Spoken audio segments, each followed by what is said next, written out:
Good morning. What a great privilege it is to know Christ as Savior and to have fellowship with God's people. You know, if we were sitting today in an underground church somewhere, hiding our Bibles in the planks under an old wooden floor and hoping we weren't going to get caught singing a hymn, it would be a great life.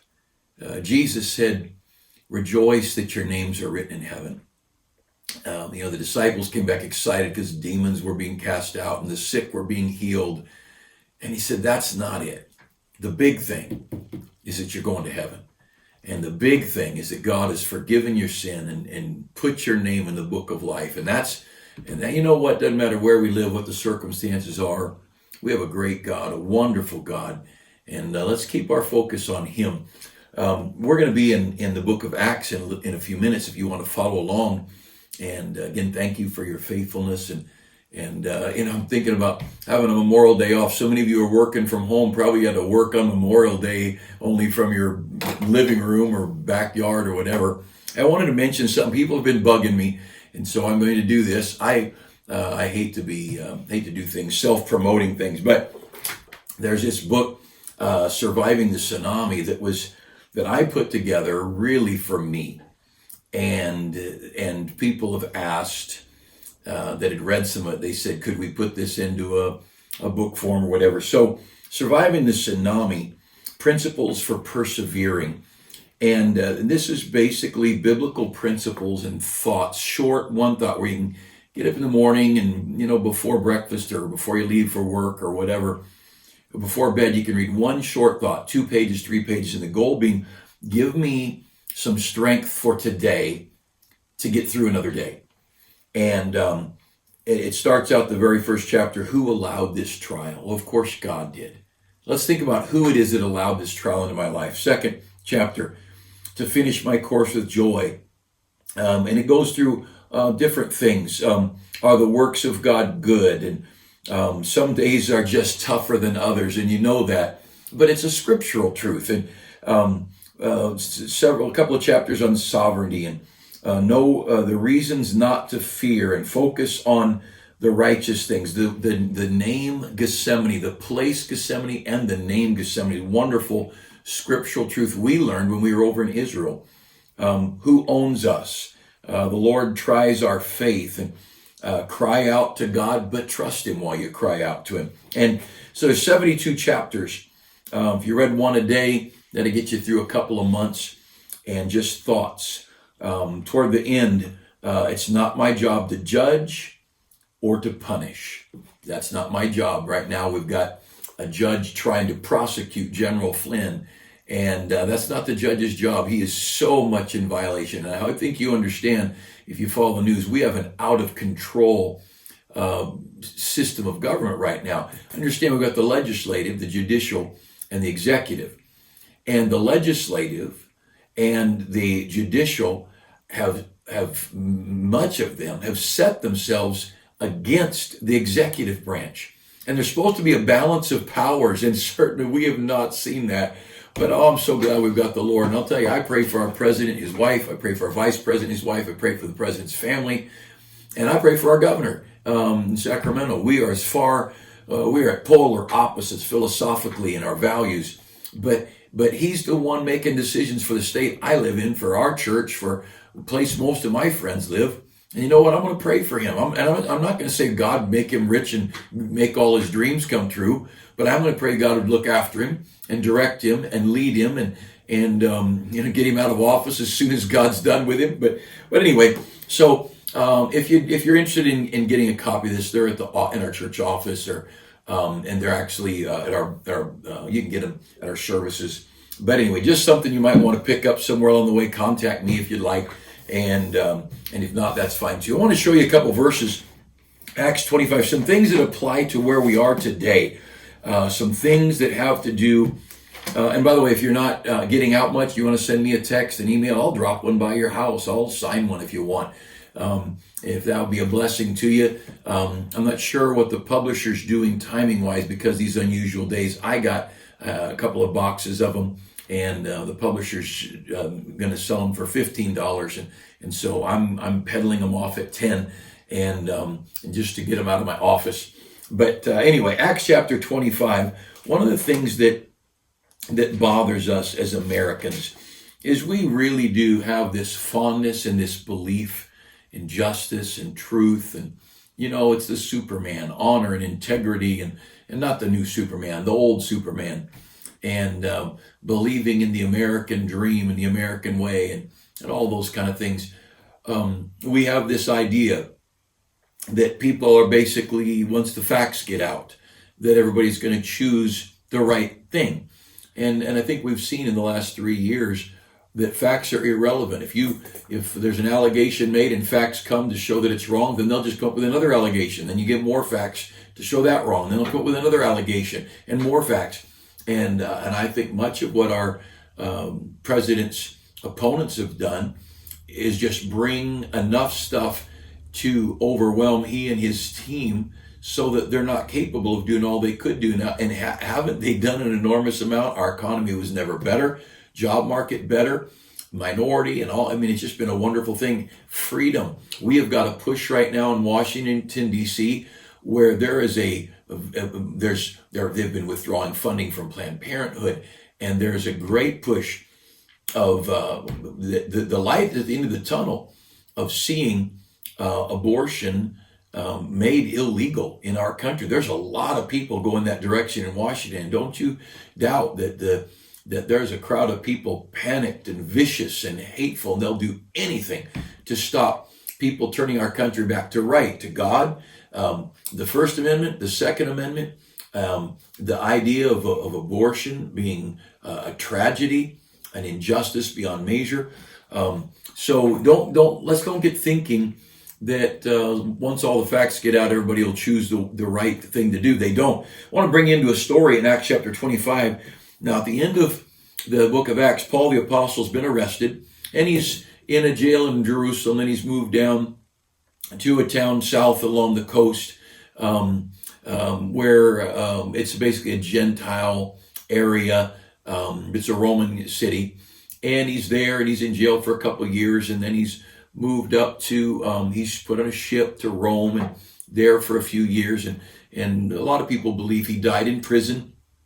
The book of Acts ends with him in his own hired house, but he was still in home lockdown of some kind. But we're in the middle of this, and he has presented his case before a couple of political leaders. And I want you to look down at verse 24, chapter 25, and Acts chapter 25, and verse 23 and down. And on the morrow, when Agrippa was come, and Bernice with great pomp, and was entered into the place of the hearing with the chief captains and the principal men of the city, at Festus' command, Paul was brought forth. Now we've got King in verse 25, we've got Festus and King Agrippa.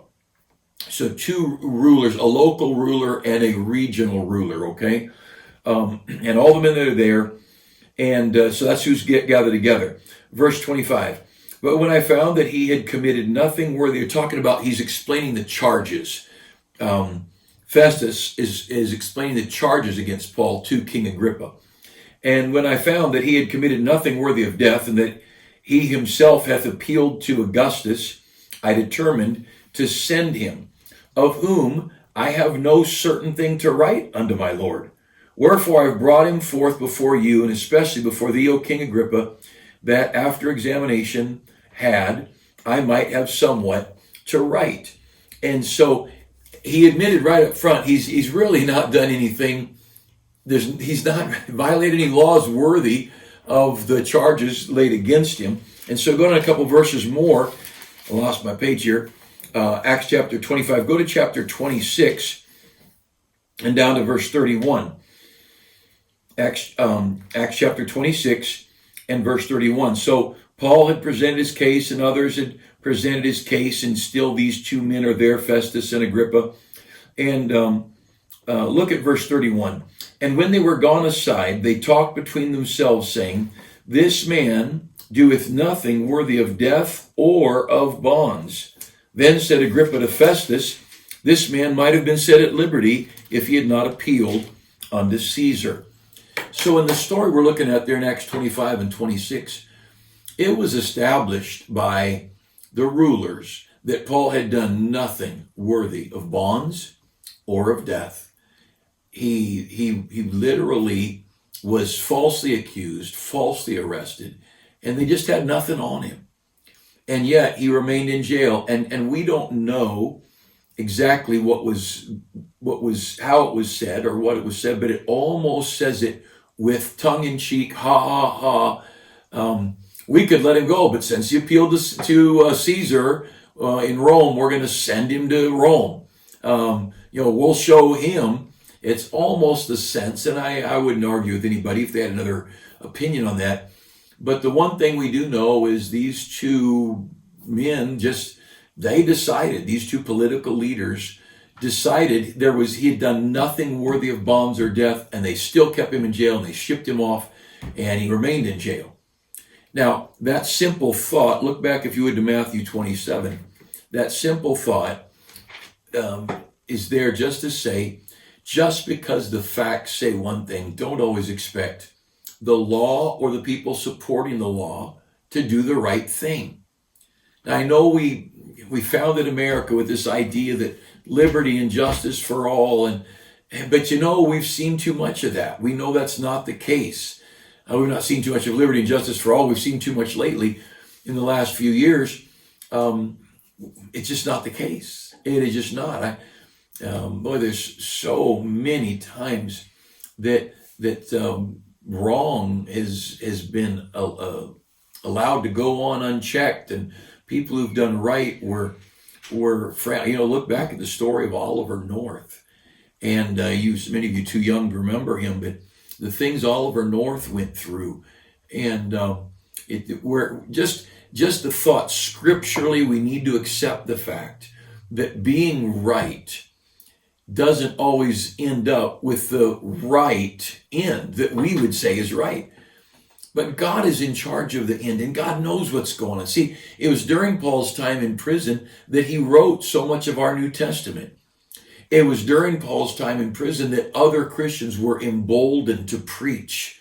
And man, we've got no idea what God's doing. And so, although we want to be right, and yes, we would like the facts of right to be out there out in the open, we've got to step back and say there's a God in heaven, and he knows, and I can trust him.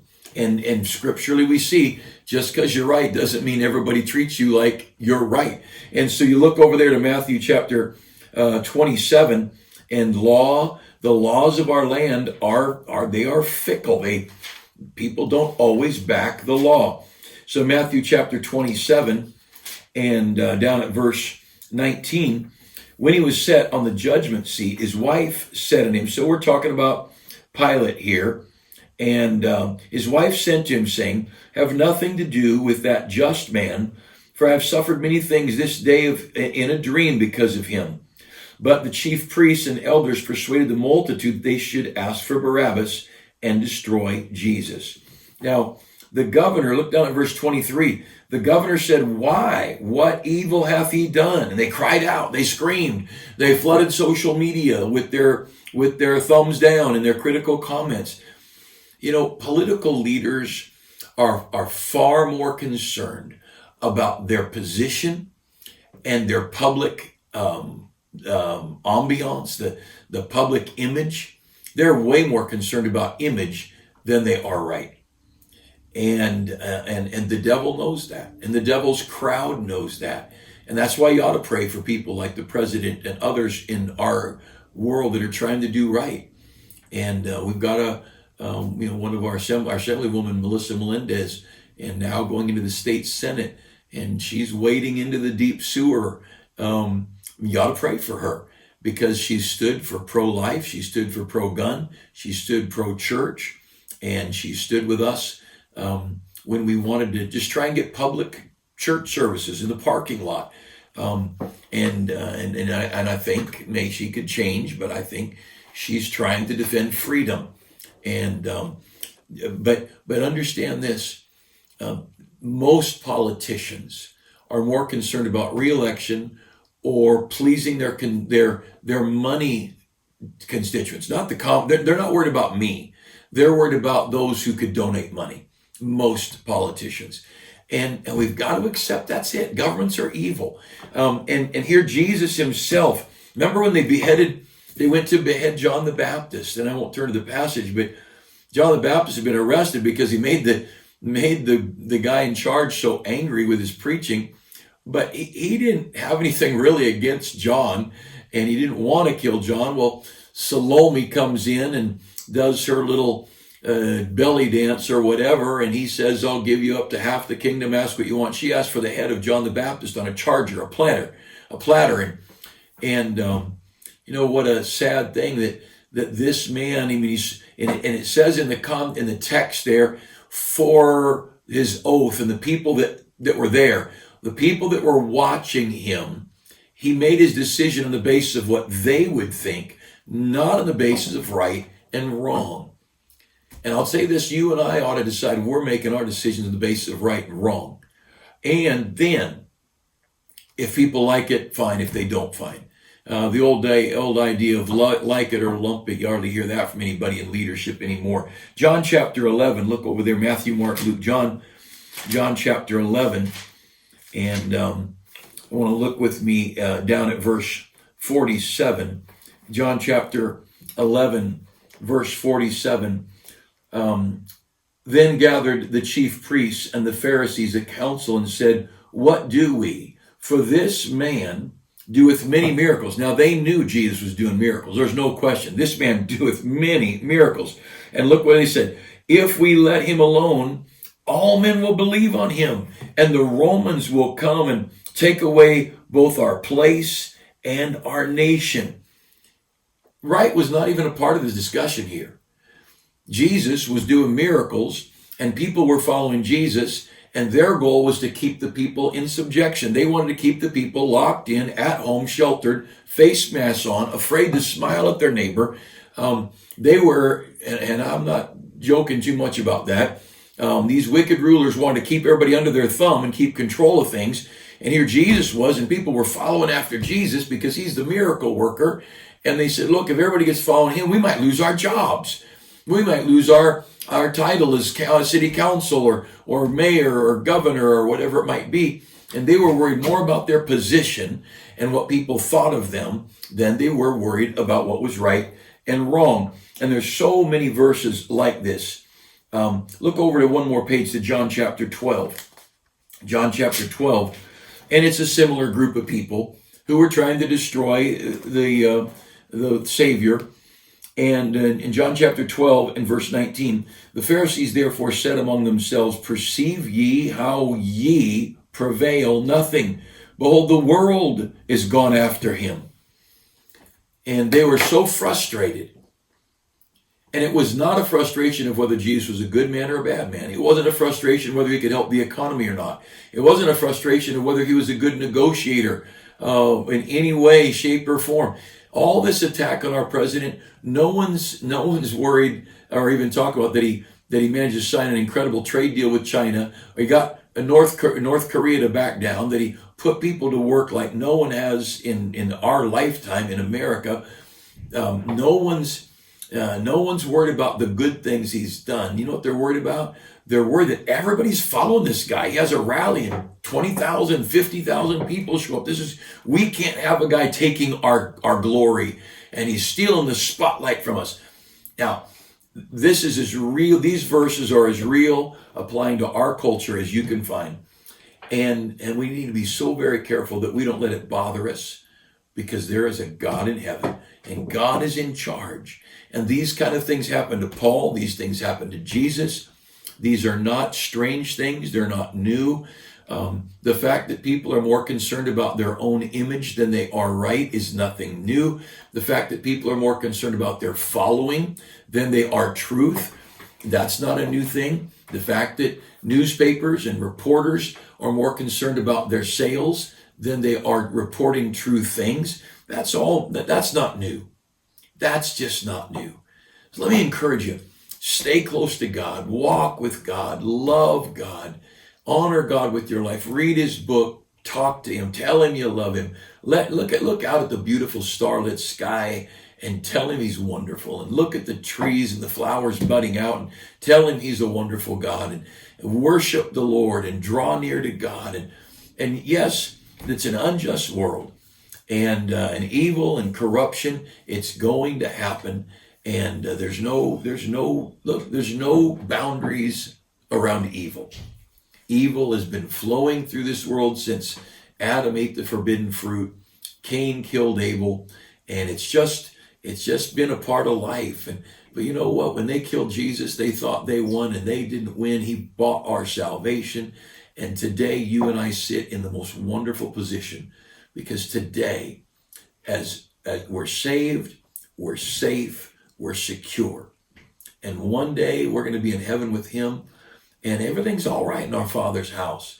And so trust him and love him, and go ahead and write letters and gripe. And you want to protest somewhere and picket somewhere, go ahead, but don't panic. We've got a great God, and he's very, very much in control, and we can trust him with all of our heart. Proverbs 3:5, trust in the Lord with all thy heart. Lean not to thine own understanding. Hey, don't forget Wednesday night, we'll be out in the parking lot for another Bible study on faith. And boy, we had great crowds. I hope you'll come. Now, if you can't come, watch online. But if you can come, pull in. We're running right about an hour and 10-minute service. And the last Wednesday, it got a little bit dark on us. But each week, it's going to be lighter. And it's a good chance to talk from one car to another and visit a little bit with the brethren.